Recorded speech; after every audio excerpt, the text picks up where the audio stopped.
This is Uncommonly Remarkable. We have surprisingly casual discussions about the lives and notable accomplishments of community leaders, entrepreneurs, and everyday folks like you and me. Think of this podcast as an opportunity to learn something new and to pick up on an entrepreneurial tip or two through open conversation.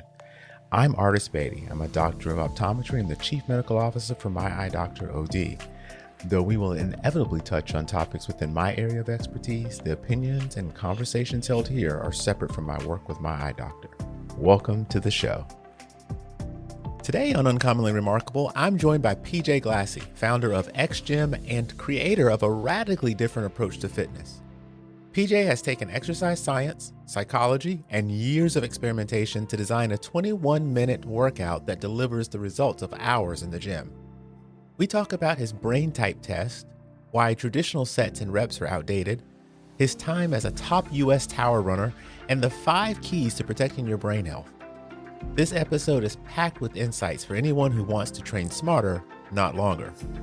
Ladies, gentlemen, all you remarkable people, please welcome PJ to the show. PJ, welcome to the show. I cannot tell you how cool it is to actually get to talk to you. You know, you're a pretty famous guy.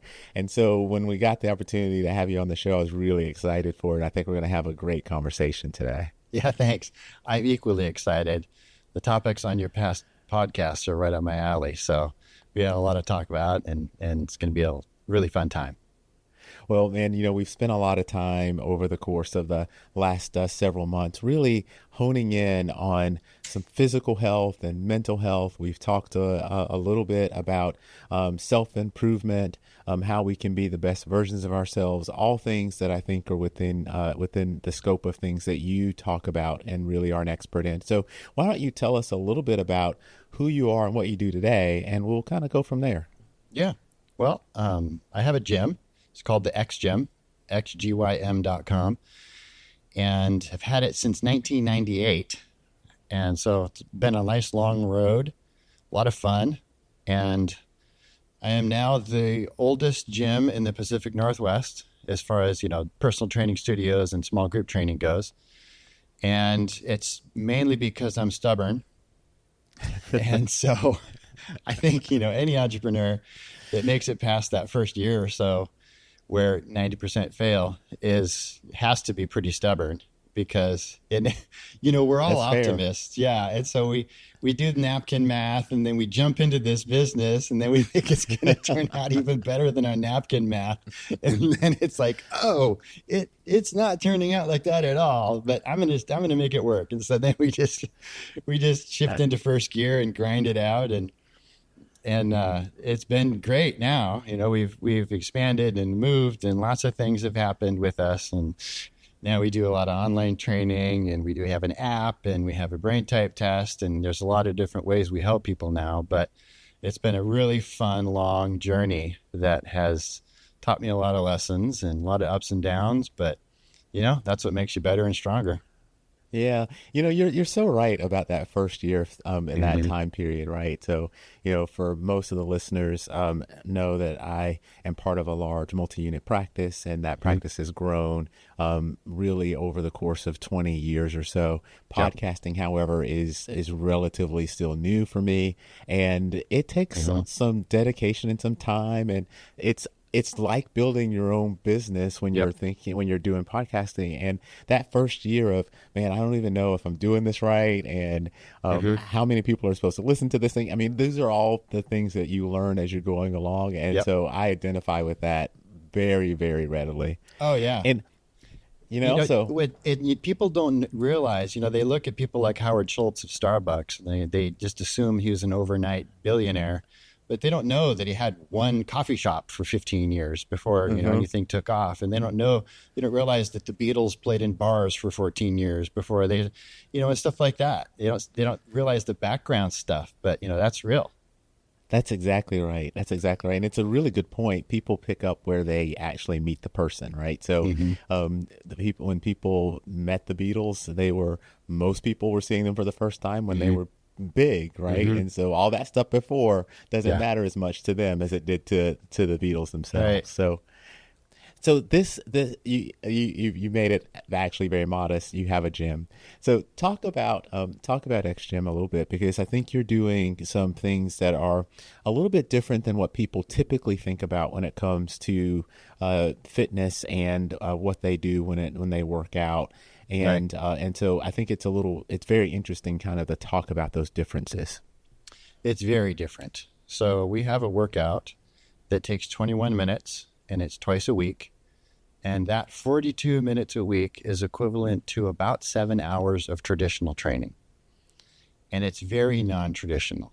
So when people think of traditional training, they think of sets and reps like people are doing at 24-hour fitness, or they think of, kipping pull-ups and ballistic motions with heavy weights like people are doing at CrossFit. And both of those things are great. And, that's perfect for some people. But what I wanted to create is a niche for a certain kind of person, the very busy person, who either doesn't have time to work out, or they just don't want to spend time working out, but they still want the results of somebody that works out for a really long time. So I started right when I graduated college. I got my degree in exercise science from SPU, Seattle Pacific University. And then I started training people out of their homes. And so I was in-home personal trainer, driving around different people's homes. And of course, they're rich people with big houses and home gyms and all that. And so it was fun to be able to test my theories and experiment on them. And they knew they were guinea pigs. Yeah. Because I wanted to create a system that saves time, is safer, so, less injuries, 0 if possible, and then also creates muscle definition and strength, functional strength, and endurance, so people look and feel fit, and they really are fit, without creating muscle bulk. So we're not a bodybuilding gym. If people want to get jacked, they go somewhere else. But if they want to get defined, look and feel fit, and be fit functionally especially, they come to us. And they save a bunch of time. And it's safer, so they're not getting injured all the time, like traditional training with ballistic reps. And so it took me about 10 years with them as my guinea pigs to develop my 7 methods and 30 splinter techniques to create this system. And then I opened the XGym in 98. And then we're continuing to develop and improve. We're always experimenting. We're a gym and a lab. So we're always experimenting with stuff and biohacking everything, especially anti-aging. And because what it turns out is the busy people are in the age group of 40 to 70 years old. So because busy people come to us, that's our biggest part of our bell curve. And so we're continuing to cater to that age group. We have people in their 20s and we have people in their 90s, but the biggest part is 40 to 70. And so we continue experimenting to, make the program better for our main base. And that's who it is. You said a couple of things that I think we should go back and talk a little bit more about.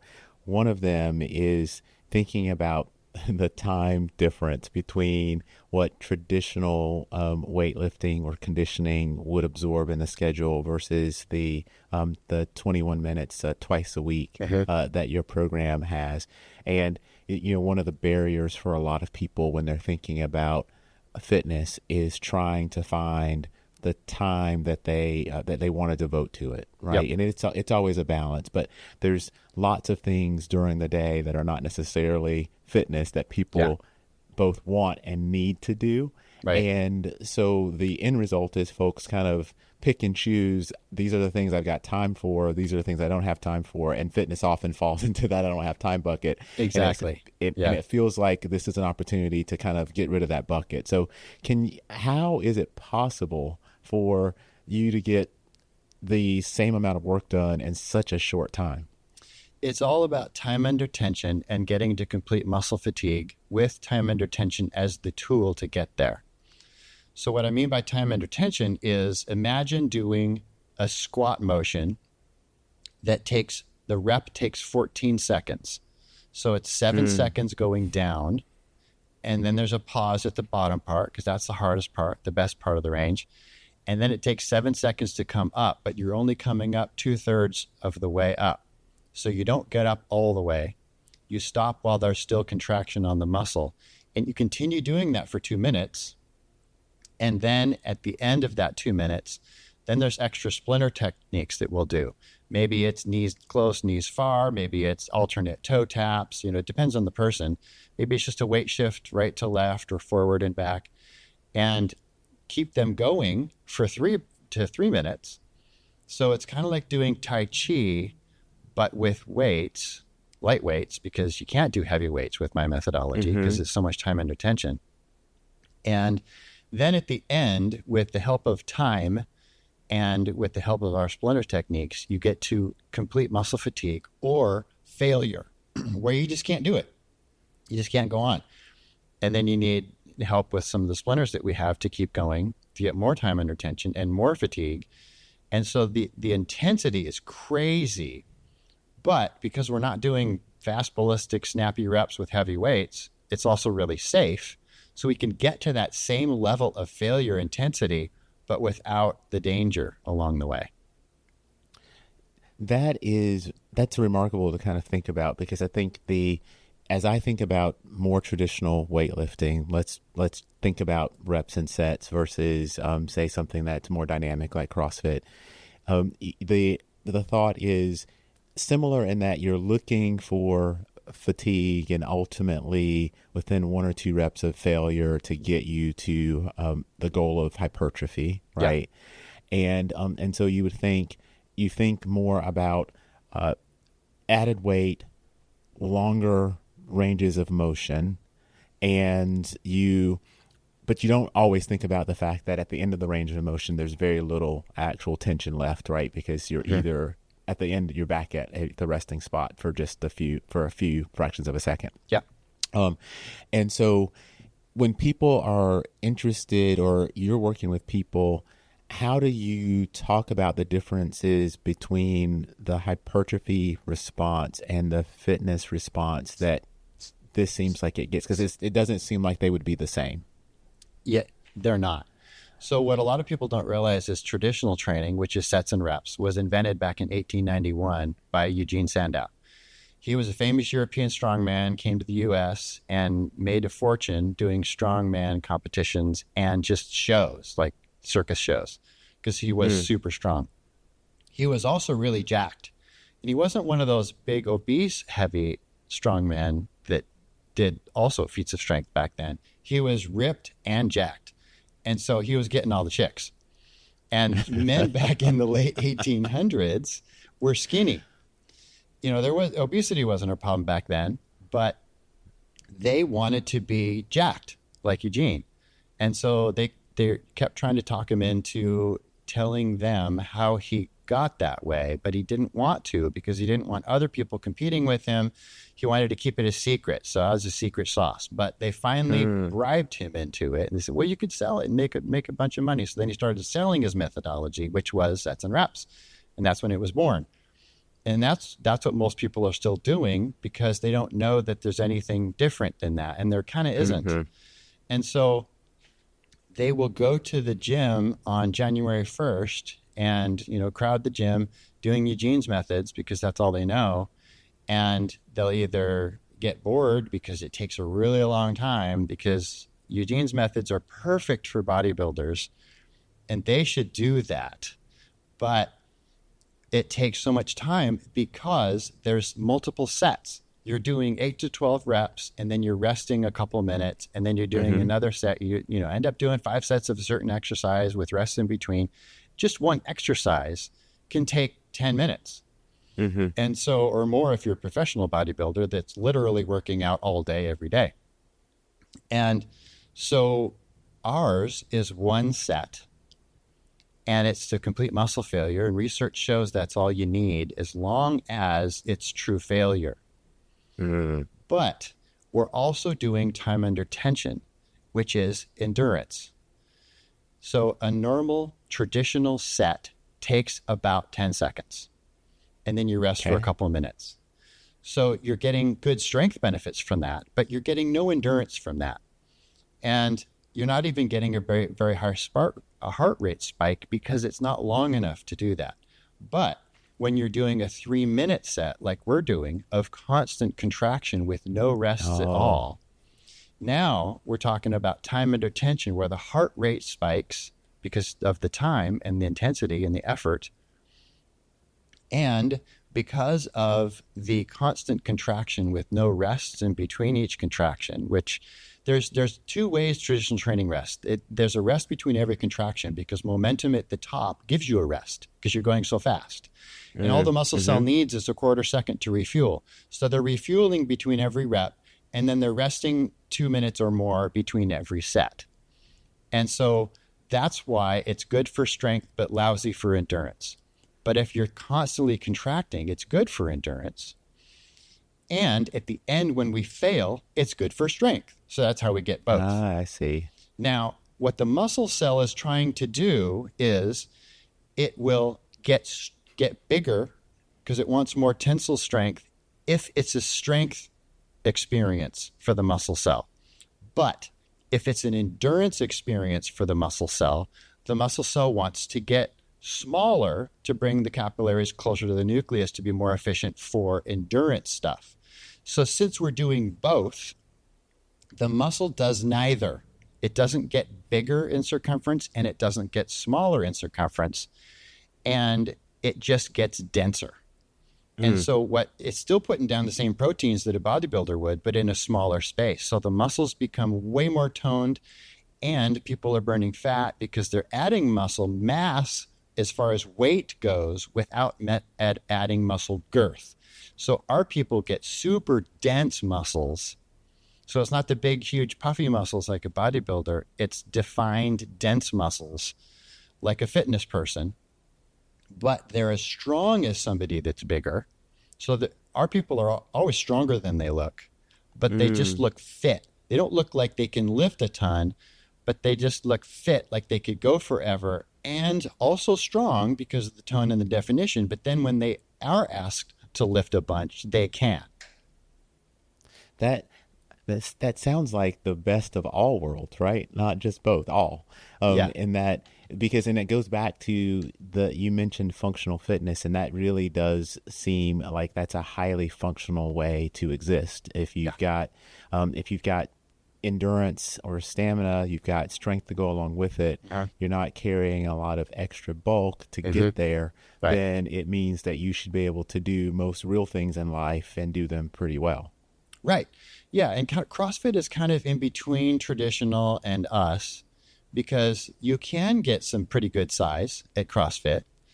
And I mean, you look at the CrossFit games, for instance, and the men and women, for that matter, look like lightweight bodybuilders. I mean, they're pretty darn jacked, but they don't look like a pro heavyweight bodybuilder. And so what we look like is our people look like the cover of Men's Fitness instead of the cover of Flex. And so that's the difference. But our people are as strong as a CrossFitter without having to put in all the time that CrossFitters do. But the other advantage and another reason that CrossFit is kind of in the middle is CrossFit is more functional. If you're talking about classic bodybuilding exercises, that's not functional at all. And so they're actually detraining their nervous system and becoming less coordinated, because it's a lot of isolation exercises where the machine is helping you do the range of motion and control everything, and lots of sets and reps and lots of time. So if you watch a pro bodybuilder do any sport he's never done before, he's a complete oaf, okay? Because he's detrained his nerves all day.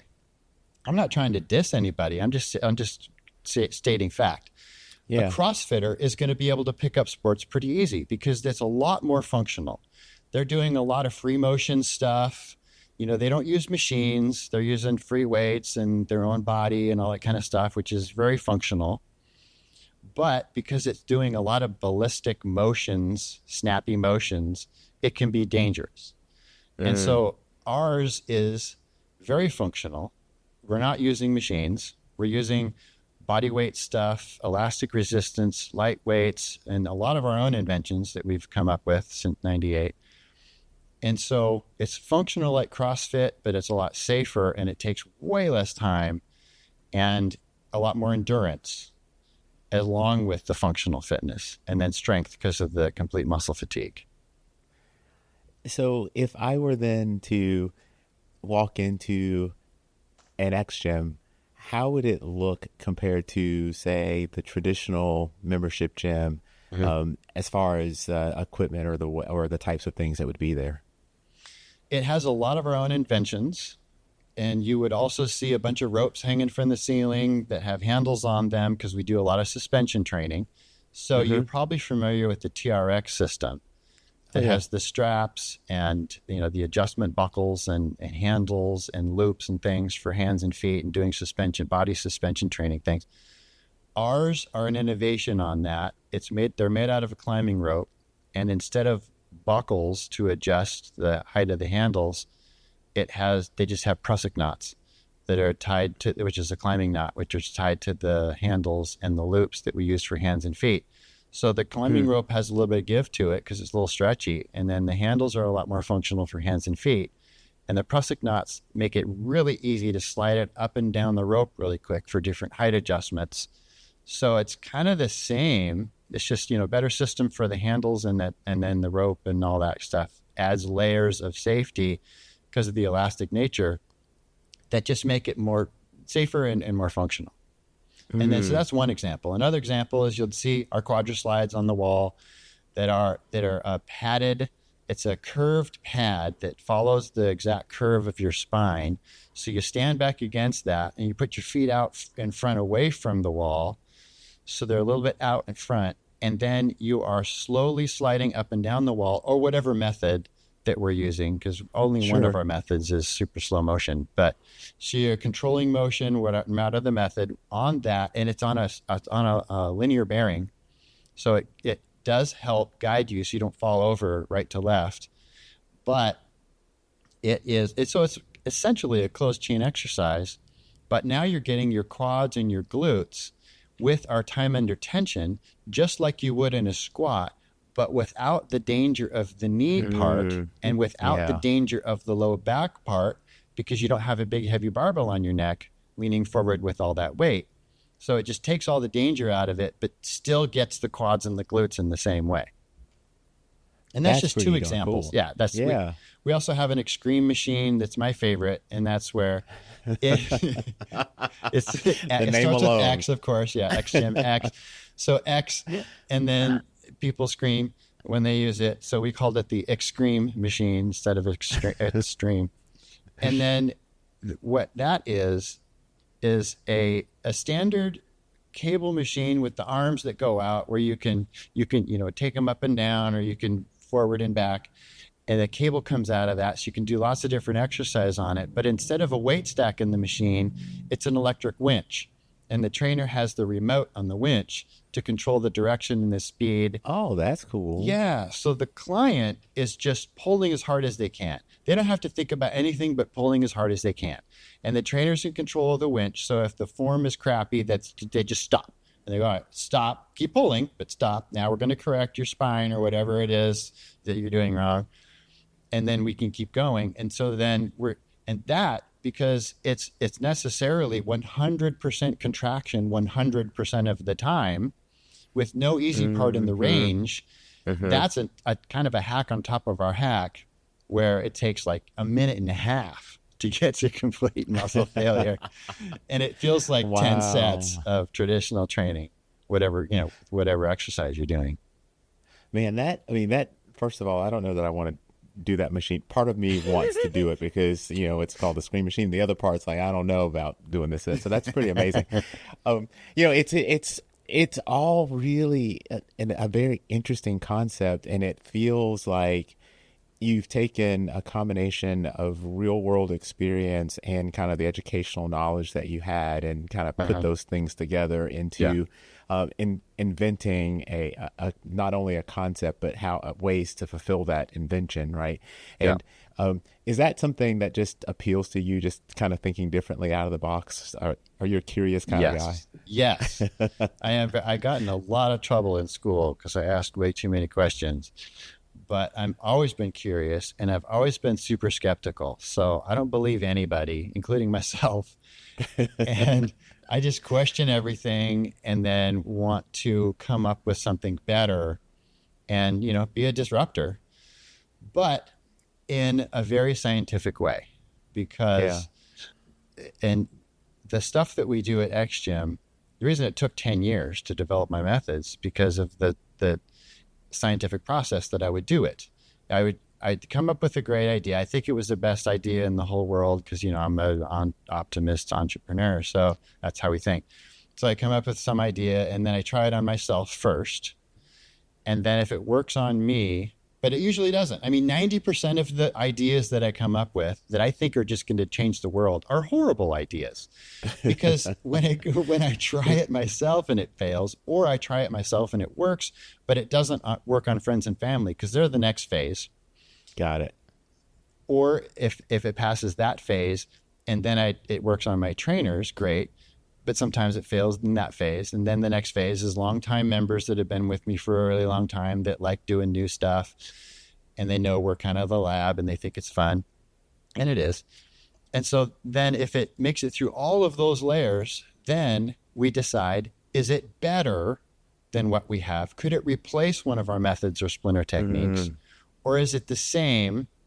And then if it's the same but more fun, then yeah, it's better. So then we'll kick one out and put one in. So we're constantly changing and improving, but as we're changing, it's only if it's an improvement.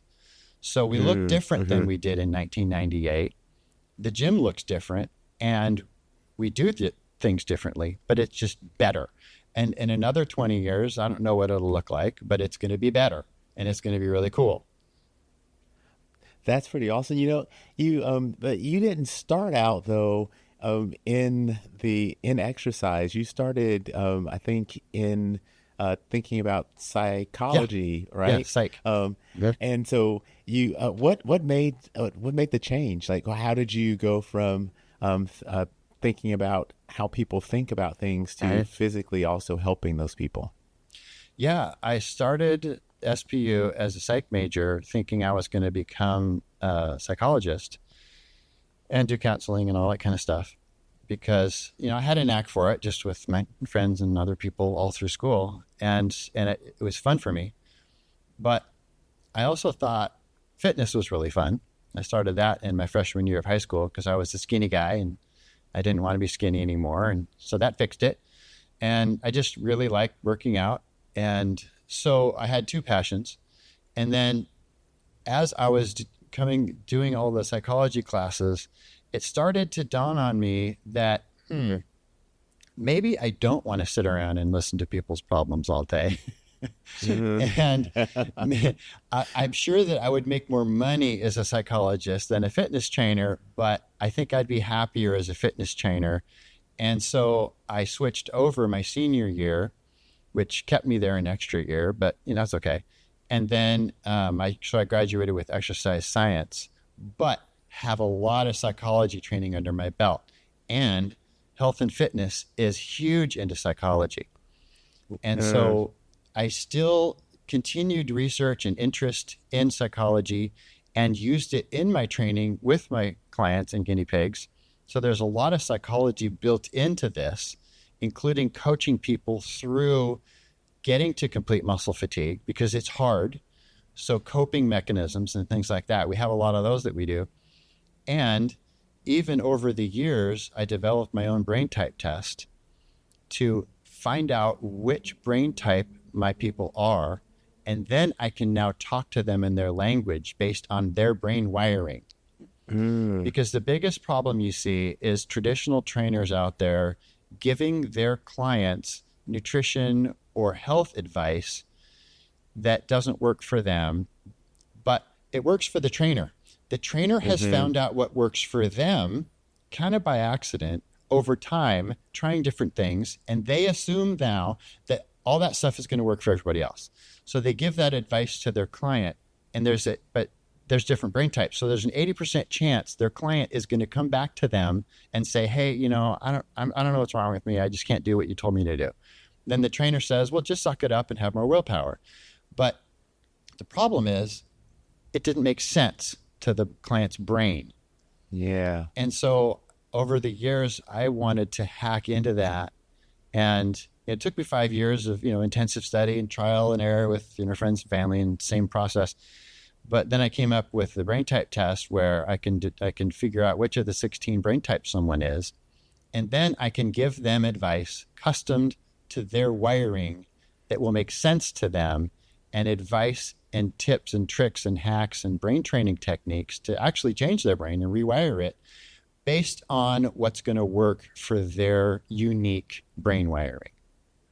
That's absolutely amazing, because I don't think we talk enough about that specific point.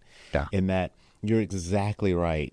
People will often ask a trainer or a fitness influencer, what should I do? Right. And they come back with these things that make some sense, right? Like it's based on some science or even math, calories in, calories out, do this, do that. Right. And people take that advice away and they're unsuccessful, and they think, this has got to be my fault, because look at this person. I want to be like this person. This is what they do. Yeah. They told me what to do. I can't do it. Yeah. Right. And you mentioned it earlier, the concept of boredom, which is something that really does happen to people during their workout phases. And so understanding brain types, that just seems like a really big unlock for people to get over this hump that is sometimes very difficult for them. Right. It's huge. And it's really the only way to get over the hump, because there's those speed bumps and getting over humps and even walls and hurdles and they're struggling, and they don't know why they're struggling. And they say, they then start asking questions. Gosh, what's wrong with me? There's nothing wrong with you. It's just that doesn't make sense for you, and you shouldn't do that. There's, you can go on YouTube and you can Google or YouTube search something, what's the best way to eat, and what's the best way to burn visceral fat, something like this, even a specific question like that. And you're going to get the whole range gamut. You're going to get so many people saying different things.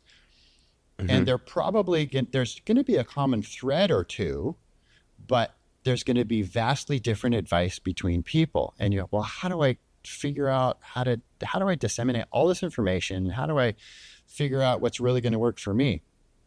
Well, that's what my brain type test is for.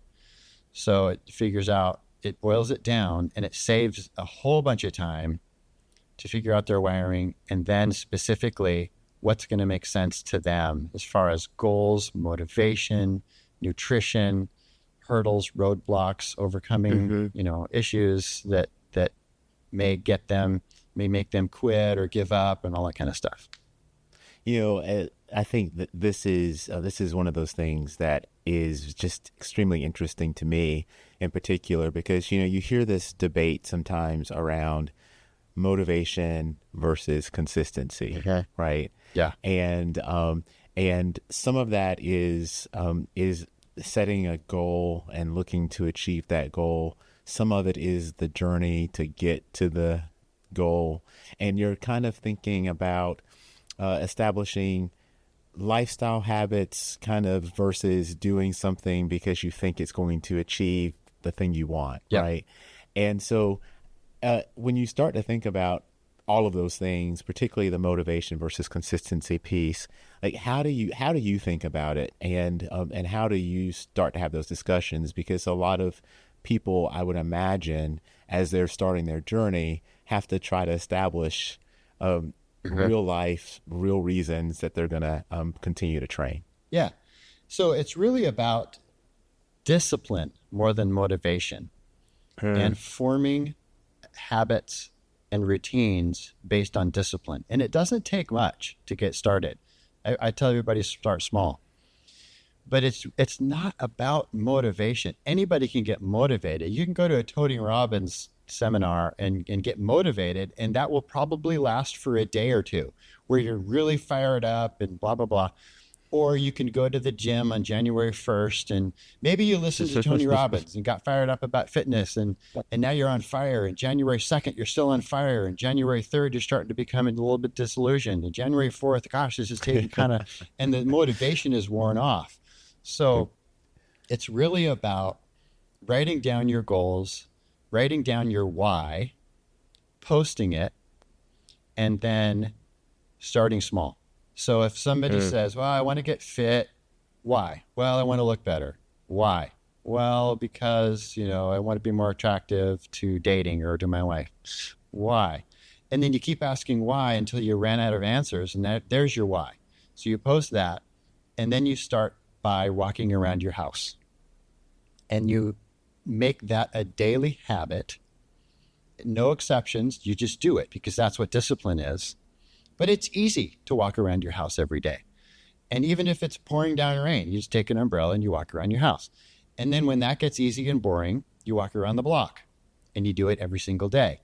And pretty soon, now it's become routine, like brushing your teeth. And it's part of that, but it's the discipline, starting with the small things that are easy to have discipline with, and just let it grow at your own pace until pretty soon you're doing something every day. And lo and behold, look at me, I'm fit, and so it's the discipline that's the most important thing. So it's sometimes hard for people who have multiple interests to actually have really good discipline, right? Yeah. And so, as a fellow curious human being, we can get very distracted in learning new things, right? Yeah. But it also it can also be part of that same personality that says, well, now I've learned this thing, let me apply it, and that drives the discipline piece. But you've done a lot of things that are not just the fitness aspect, right? Like, so you're a pilot, right? I've got to ask you about tower running, by the way, because I don't know exactly what that entails, but it sounds fascinating. Yeah. But and so I guess the point is I think we can all conceptualize what it takes or what discipline is. I think it's much more difficult to actualize discipline without the proper checks and balances. I love writing the why because that gives you something that's physical that you can refer to drive you back to why you're doing the thing. And so then it's not the thing, it's to get to the reason you're doing it, which is really underlying how you get there. Exactly. Yeah. It's just as far as the other stuff goes, like the private pilot part, I did that as a brain training exercise because I pick a hard thing every year that's really good for my brain. I love that. It needs to be fun, but it needs to be hard, and it has to be outside my field of expertise. So I can't pick a new brain training thing that has anything to do with fitness, nutrition, brain health, all that kind of stuff where I'm studying and learning something new within those fields. It has to be something way outside. And so my dad was a private pilot, and I already flew with him some, and that was really fun. So I knew I'd have fun doing it, but it's hard. There's textbooks and the studying, and there's ground school, and there's the hours in the air, and there's the soloing, and there's the navigation, and there's the instruments, and there's tons of stuff to learn that I really didn't know. And that's good for your brain to do that. And especially when it gets really hard and you're on the verge of quitting because you're like, oh, this is so hard. That is actually where the benefits to the brain start. But people quit at that point because it's too hard. And so gutting it out, pushing through, but most importantly, realizing, okay, I'm doing this for my brain. And here's the point that PJ said the benefits start. So I'm just going to keep going because I'm doing this for my brain. And that was one of my yearly, that's just one of the ones that I picked. And then since then, just of course, recreational flying, single engine Cessna kind of stuff. And, but that was one of my brain training techniques to make my brain healthier. I absolutely love that. And so I do things that are very similar. So anyone who knows me in my real personal life knows that I don't do anything without really doing the thing, right? Yeah. So I want to learn all the stuff about it. I Yep. want to become like an expert in it.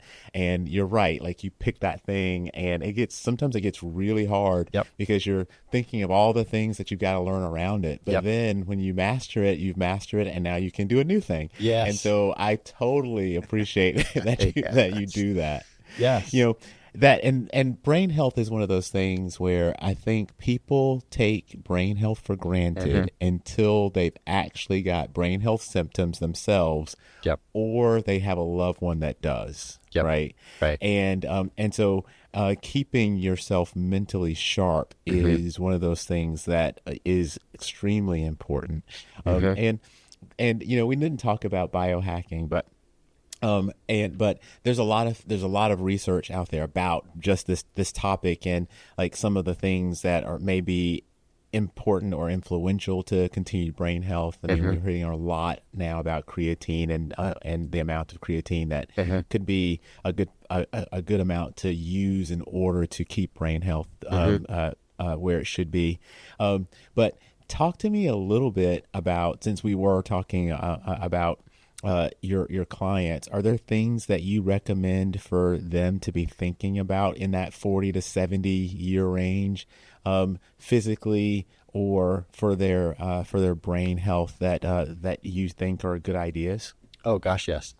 Yeah, and I have a post on it. If people go to xgym.com and just type in the word dementia, then they will come to the page where, well, there's a couple posts, but the one about Alzheimer's, because my mom came down with early onset Alzheimer's, and it was in the year 2000 when she was diagnosed.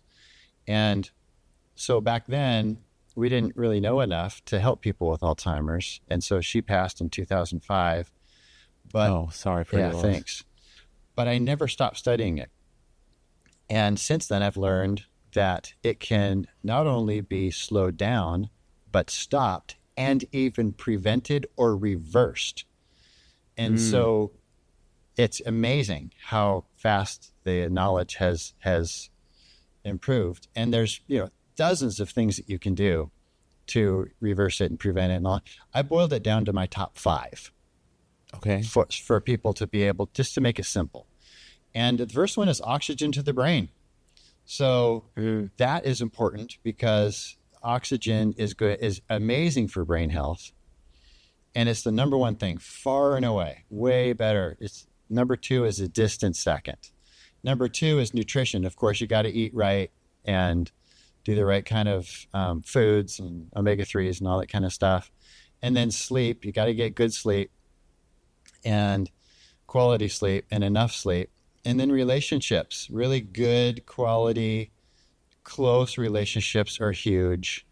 And then Mm. learning new things. So those are the top five. But um, that's basically what I tell people is to make sure that you're doing at least these five things and really being really diligent. And then people who are caregivers to somebody with Alzheimer's, then it's important to um, help them with these things or any kind of dementia, because all five of Hmm. these works for any kind of dementia. And they're very different, but only in the fact that people with Alzheimer's tend to be more resistant to change. So they're Hmm. harder to help and to get them to with new habits and stuff. And the people with just age-related dementia are much more open to change. So they're a little easier to work with. But, everybody, it's doable for everybody.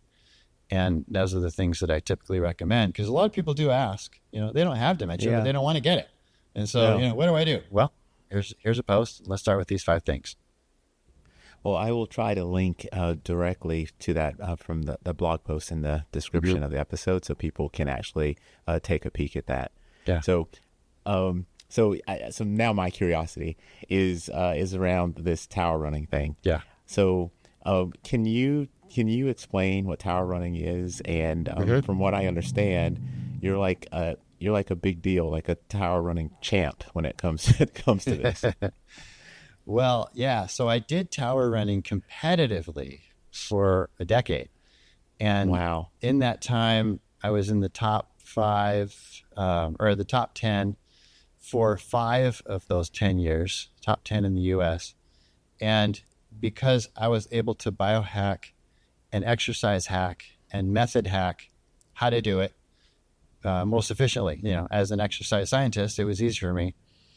And so I wasn't doing it like everybody else was doing, and I wasn't training like everybody else, and it just got more efficient. And so I got pretty good at it. And it's essentially just running up the inside stairwells of skyscrapers. So, Willis Tower is 103 floors, and that's the tallest one around here in the US. And that is, accessible for a tower run. And then down to short ones, like 20 floors, and those are sprints. And you get points for, how you do in these different races and how many races you do, just kind of like any other sport. You have to be involved and be doing it a lot to be on the leaderboards. And then, so I would be, top 5 most of the races that I was That's doing. amazing. And doing as many as I could and hacking technique a lot. So, the tower running sport is full of amateurs. We don't get paid to do it. We actually pay to do it. It's a very expensive sport to do because you're traveling and there's entry fees and all that stuff. And it's not, people haven't really heard of it. We tell people it's the hardest sport you never heard of because it's super hard, but it's not famous enough to get sponsors and things like that. So it's super expensive. So there's no such thing as a professional tower runner. So because it's an amateur sport, everybody's really nice. Because, once it's a professional sport and there's money involved, then people get nasty and competitive and all.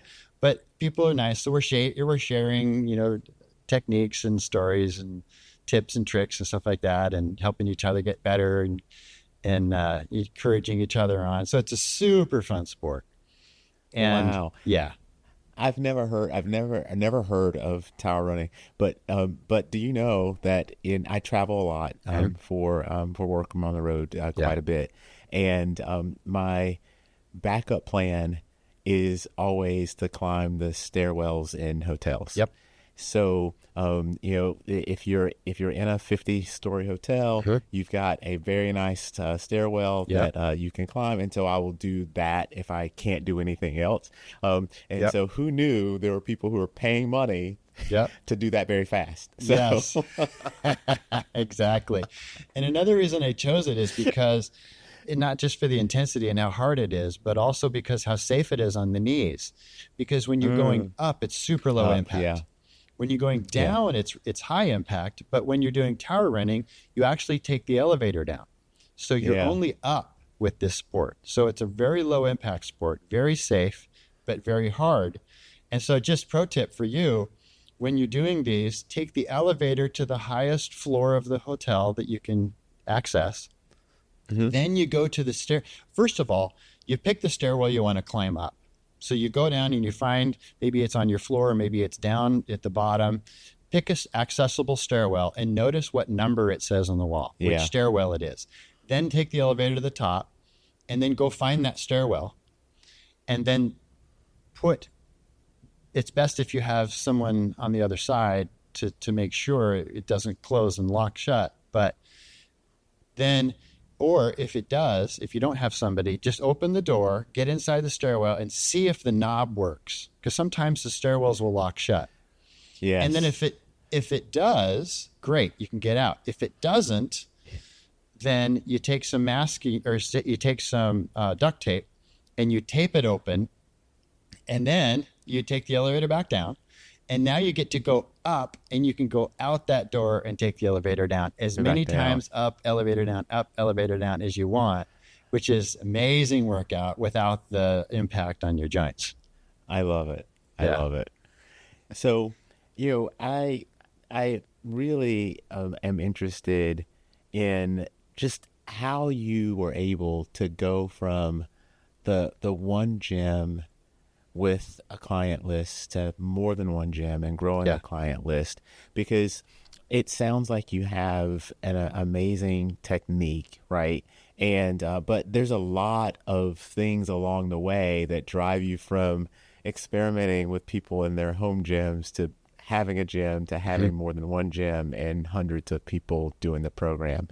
Are there things that that happened along the way that were kind of key moments that you could share?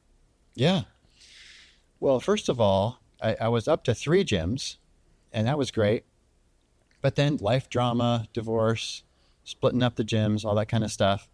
And then one of the gyms failed. And then my 2 gyms were going great. And then the Seattle gym in 2018, the Seattle gym we were up on our lease again to renew our lease. Because gym had been open since, I guess, 2003. And it was doing great and everything. But Seattle City Council at the time was essentially communist. And so they were making it really hard for businesses to be in Seattle. And so there was this mass exodus of businesses leaving and just moving out of Seattle and getting the heck out. And so I thought, well, that might actually be kind of nice. It sounds nice to not be here anymore. And so then, I could just downsize to just the Kirkland gym. And so I'm an entrepreneur, so I'm not adverse to risk, but my wife is. She's not an entrepreneur. And so I figured, well, because I thought this seemed inspired. It's like God was telling me to do this. And so I said, well, to test this out, I'm going to ask Bev. And I'm going to take this idea to her. So, hey, Bev, I'm thinking about shutting down the West Seattle gym. And I was expecting her to say, well, that's crazy because, it's doing so well. And why would you do that? But I had a backup plan to do online training because we've been doing that since 2017. And so my plan was to shut the gym down, convert everybody over to online, and continue to train them. I knew most people wouldn't probably go because that's weird. And at 2018, it wasn't a thing yet. Yeah. I mean, nobody was really doing it. They knew we were doing it, but so I knew I'd lose some, but then also there goes all the overhead. And so her response was, yeah, that sounds like a good idea. And so I was shocked. And so I go, well, this must be divine. And so then I shut it down in 2018. A lot of people switched over to online. And then 2019 came around. What's this COVID thing? And then 2020 rolled around. All the lockdowns, the West Seattle Bridge shut down. So then everybody that told me I was crazy for closing the West Seattle gym, now we're calling me up and saying, you're a genius. Are you a prophet? And wow. I said, well, no, I'm actually not that smart. But, God had my back and he knew what was coming. So that's what happened. That's how it happened. And then, so that's how we have such a huge online arm of our business, which is like another gym. And we have an app, a worldwide app that people use. So that's like another gym. And then we have our brain type test. So there's lots of different ways to help people. So we're still helping the same amount of people, but just within the Kirkland gym and then all the other stuff. That's incredible. And so, PJ, if people have listened to this and they're kind of wondering, how do I learn more? How do I get in contact with XGYM or learn more about PJ? How would they do that? They would go to xgym.com, XGYM.com. And then if they're interested in the brain type test, then that would be braintype.me. Braintype.me. And that's really it, just those 2 things, because then all, the social links are on xgym.com. And so it's easy to find out, how to get in contact and all that stuff. That's awesome. And you actually made it easy on me because sometimes the list of things that I have to link is really, really big. So I can actually point people to you fairly easily now. Yeah. And they'll also see my book, on xgym.com. Yeah. So if they wanted to get that too. That's awesome. I was going to ask you about that because I know you've co-authored several books. You have your book is available. I saw links for it on Amazon. So we'll make sure we get that stuff in there too. But I have to say I've really enjoyed having the conversation with you. It's been fantastic. I've learned a lot of stuff, and it's actually kind of cool to talk to someone who has that whole problem I have about having to find something new and get really good at that new thing. Yep. Master it, and then go look for something else to do. I love that because it's great for me, and I try to inspire other people to do it. And so it's just wonderful that you do too. Love it. Yeah. Well, thank you so much for spending part of your day with me. And I look forward to just following your growth and success and learning more about you. Yeah. Thank you so much. I had a blast talking with you. If you've made it this far, then I have to thank you for your time. I hope you've learned something new and enjoyed listening to the discussion as much as I enjoyed having it. I'd love to hear from you about the show because we're working really hard to bring you great content, and the feedback really helps us get better. If you like what you've heard or watched, for those of you who are streaming out on YouTube, then take a split second to give us a thumbs up or a like. It really helps other people like you find the show too. And no one likes to miss out on the good stuff, so go ahead and subscribe and hit the notification bell so you don't have to wonder when or if there's a new episode. And until next time, stay remarkable.